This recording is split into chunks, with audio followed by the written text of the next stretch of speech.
Japan with Michio. Can you say your full name and the groups that you work with? Yes, I worked for Consumers Union Japan, and also I worked for a non-GMO campaign in Japan.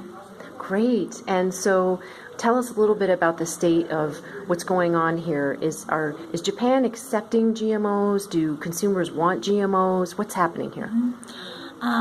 Japanese people don't want to GM food, of course.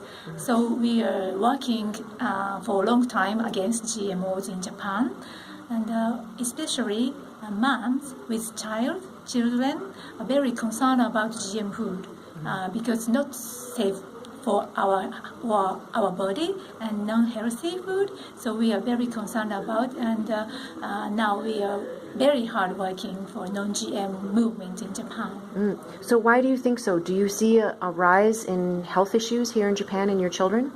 Sorry? Do you see a rise, an increase in health issues of yes, your I children? think so, yeah. What kind of health issues? It's a food additive, and also after March 11th, is a radioactive accident in Fukuoka, Fukushima. After that, the people, especially women, are very concerned about food safety. Yeah. But why? What kind of health issues are they seeing in their children? Autism, allergies, allergy. A lot of food allergies? Yeah, food allergy is a very big problem in Japan, and also autism is very high, increasing high in the number of children of autism. Yes, autism. Autism, yeah. And developmental delays as well.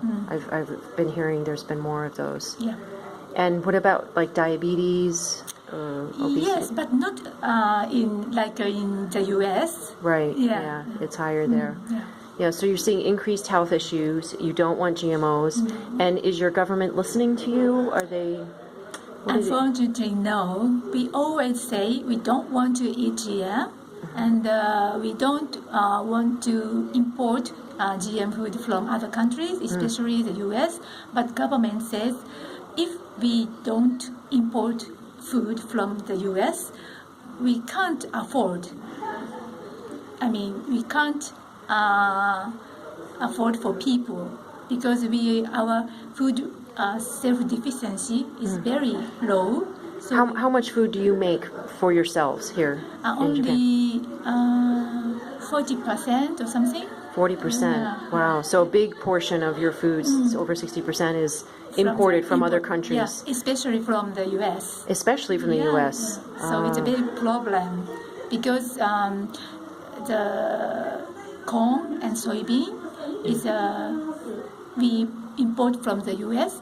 It's almost GM, we know. So actually, we don't want to import GM food from the U.S., but we can't afford only our, how to say. You need other food. Yeah. But there might be relationships that you could make with Australia or other countries that can grow non-GMO, right? Yeah. So I'm sure that your suppliers are working on that. Your people are working on that. Yeah. Well, we don't want to grow GMOs, and we don't want them to export it to you. So we're on board with you. Don't grow GMOs. Don't export GMOs.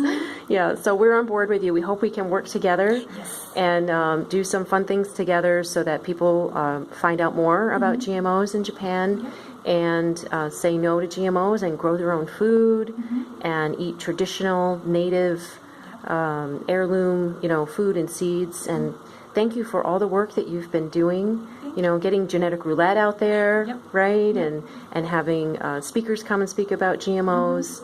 It takes a very special woman to do things for other people like that. We really appreciate it. Thank you. Thank you.